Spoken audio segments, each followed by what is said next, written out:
Welcome. This is Zaycalcoco story, part 2. Well, in the first part, I spoke about my grandparents and how they helped me in discovering the coconut tree and everything about the coconut tree. Well, the part 2 is always about something where it's called the language. Remember, during that time, my grandparents never spoke English. But my parents were training us in English in the house. So with my grandparents, the story I told you in the first part, it was all in Creole. Now, my grandparents, they loved the culture. Not only the culture, but the legacy that they leave. My grandparents, when I was a little boy, the coconut oil, the first time I cooked with the coconut oil was with my grandmother. Now, my grandmother actually bought me a coal pot. Okay? Now, you find on the island we have big coal pots and we have small coal pots. But the big ones were for the adults and the small ones for the kids. But the objective for the small coal pot was to train you to start understanding how to cook. You see? So the coconut oil, for example, let me give you a panorama of how the coconut oil was being done back then.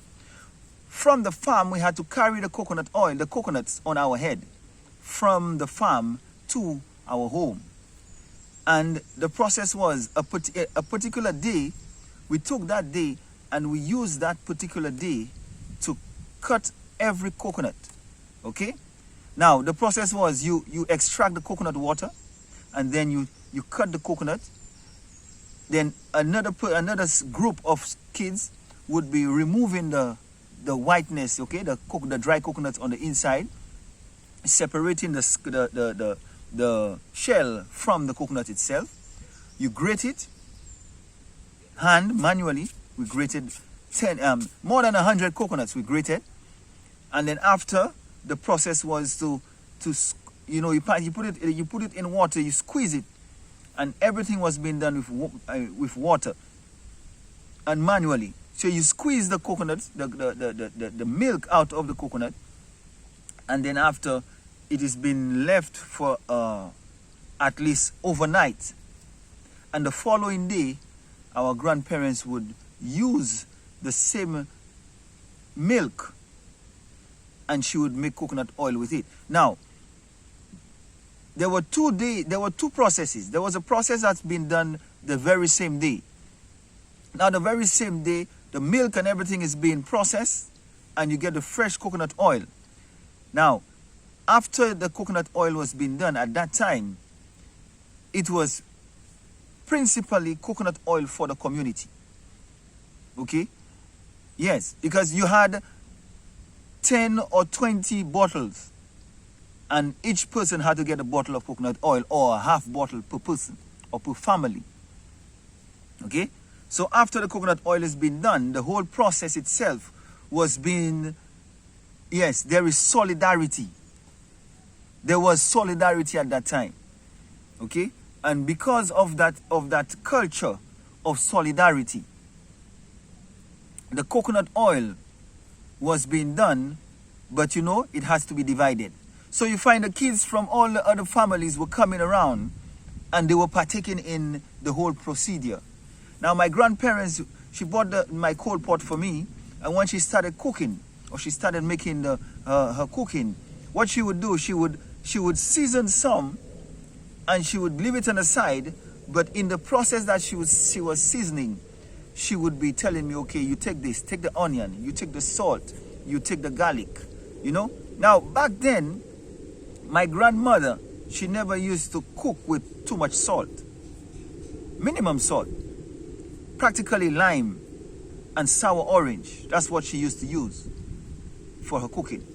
lime, sour orange, cucumber, curry, garlic, onion, and all these were cultivated on the farm. Okay, and the coconut oil, to make a long story short, the coconut oil was just part of the parcel where she was handling me. She was telling me, look, this is how you do it. With the coconut oil, you put it in here, you put the seasoning in there, then you prepare everything like that. Okay, that was all part of my grandmother, my grandfather, and at the same time it was always the language in Creole. You see, everything was done in Creole. I'm actually telling you it in English, but imagine everything is being done and told to me in Creole. And that was the niceness behind it. Now, my parents now, they were trying to avoid me from going to my grandparents' place because of the language. Because you see, back then at school, the language, the Creole language, was not an official way of speaking. It's like they used to deprive the language so much that they used to deprive the persons coming from the countryside. You see?